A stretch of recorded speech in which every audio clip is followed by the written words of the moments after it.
ఈ ప్లెయిన్ చీరను designer dress మాదిరిగా ఏ విధంగా కన్వర్ట్ చేయాలని అయితే చూపిస్తా అండి. కటింగ్ అయితే చూసేసేయండి. ఈ డ్రెస్ చూసిన తర్వాత మీరు అయితే చాలా ఆశ్చర్యపోతారు. అంత బాగుంటుంది అనమాట. ఒకసారి మీరు కూడా ట్రై చేయండి.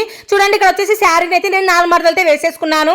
ఇలా 4 మడతలు వేసుకున్న తర్వాత ఇట్లా మళ్ళీ ఒక మడత వచ్చేలాగా, అంటే మనకు 8 మడతలు వచ్చేలాగా ఇట్లా కోన్ షేప్ లో మడత పెట్టుకోవాలి. ఇలా మడత పెట్టుకోవటం వల్ల మనకు గోల్ అనేది ఫుల్ గోల్ అనేది వచ్చేస్తుంది అనమాట.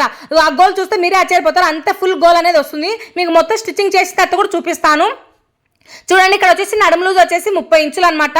30 ఇంచులు వాళ్ళకి ఇక్కడ 5.5 ఇక్కడ కోన్ షేప్ లో కనిపిస్తుంది చూడండి. ఈ వరకు ఒక 5.5 దగ్గర అయితే మార్కింగ్ అయితే చేసుకోండి. ఇక్కడ నడుము దగ్గర మనము ఒక 2 ఇంచులు వేని పట్టి అయితే మళ్ళీ కుట్టుకుంటాం సపరేట్ గా. అక్కడ మనం బొందె అనేది వస్తుంది అనమాట. లేదు బొందె లేకుండా ఉక్సులు పెట్టాలనుకున్నప్పుడు నడుము లూజ్ అనేది ఇంకా తగ్గించాల్సి అయితే ఉంటుంది. చూడండి, ఇప్పుడు వచ్చేసి నేను లెహంగా పొడవు వచ్చేసి 41 ఇంచుల దగ్గర ఒక మార్కింగ్ అయితే చేస్తున్నాను.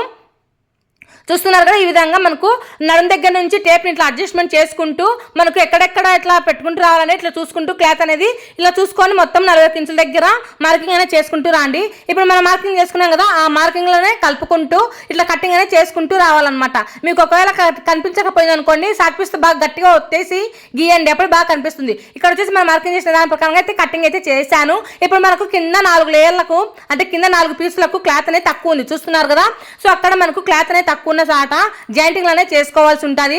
అలా అప్పుడు మనకు గోల్ అనేది ఇంకా బాగా కనిపిస్తుంది అనమాట. సో ఈ ఫుల్ గోల్ లో కొంచెం తక్కువ ఉంది అనుకోండి, వేయాల్సిన అవసరం లేదు.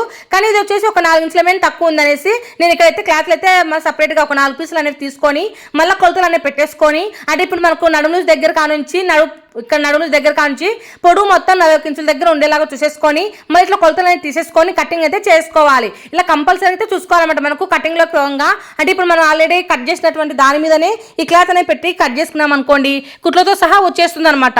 సో ఈ విధంగా చూసేసుకొని మనకి ఇప్పుడు మార్కింగ్ చేసుకున్న ఈ డాట్లను మొత్తాన్ని కలిపేసుకుంటూ కటింగ్ అనేది చేసుకున్నామంటే గోల్ అనేది ఫుల్ గోల్ అనేది వచ్చేస్తుంది. మనం ఏ విధంగా కటింగ్ చేసుకున్నామో స్టిచ్చింగ్ కూడా అదే విధంగానే స్టిచ్చింగ్ కూడా చేసుకోవాలి. అప్పుడే మనకు ఫినిషింగ్ అనేది నీట్గా ఉంటుంది. చూసారు కదా, ఈ విధంగా కటింగ్ అనేది చేసుకోవాలి. ఈ విధంగా కటింగ్ చేసుకున్న తర్వాత మనం అయితే దీని అయితే స్టిచ్చింగ్ అయితే చేసుకోవాలి. చూడండి, ఇప్పుడు వచ్చేసి మనకు లెహంగా అయితే కట్ చేసుకున్నాం, దానిలో లైనింగ్ కూడా కట్ చేసుకోవాలి కదా. లైనింగ్ కోసం వచ్చేసి నాకు 2 మీటర్లు మాత్రమే లంగా కోసం అయితే ఇచ్చారు. సో దాన్ని ఏ విధంగా కట్ చేసుకుంటామంటే మన శారీలలో పెట్టుకోట్లు, అంటే శారీ పెట్టుకోటు లంగాలను మనం కట్ చేస్తూ ఉంటాం కదా, వాటిలాగానే కటింగ్ అనేది చేసుకోవాలి. అంటే నడుము లూజును అటు సైడ్ ఆపోజిట్ సైడ్లలో పెట్టేసుకొని కట్ చేసుకుంటే సరిపోతుంది. చూసారు కదా, ఇక్కడ వచ్చేసి లెహంగా అనేది ఇట్లా కుట్టేశాను. బ్లౌజ్ చూడండి, డిజైనర్ బ్లౌజ్ అయితే కుట్టేశాను అనమాట. అస్సలు చూస్తే ఆశ్చర్యపోతున్నారు కదా ఎంత బాగా వచ్చిందో. చూసారు కదా, ఫైనల్ గా ఇట్లా ఫ్లోర్ మీద కూడా పెట్టి మీకు చూపిస్తాను. వీడియో నచ్చితే తప్పకుండా అయితే లైక్ చేయండి, షేర్ చేయండి. కొత్తగా మన ఛానల్ చూస్తున్నట్లయితే సబ్స్క్రైబ్ చేసుకొని ఇంకా మంచి వీడియోస్ తోటి మీ ముందుకైతే వస్తాను. మీరు స్టిచ్చింగ్ చేయించుకోవాలనుకుంటారు కదా, నా కామెంట్ అయితే చేయండి, నేను అడ్రస్ అయితే ఇస్తాను.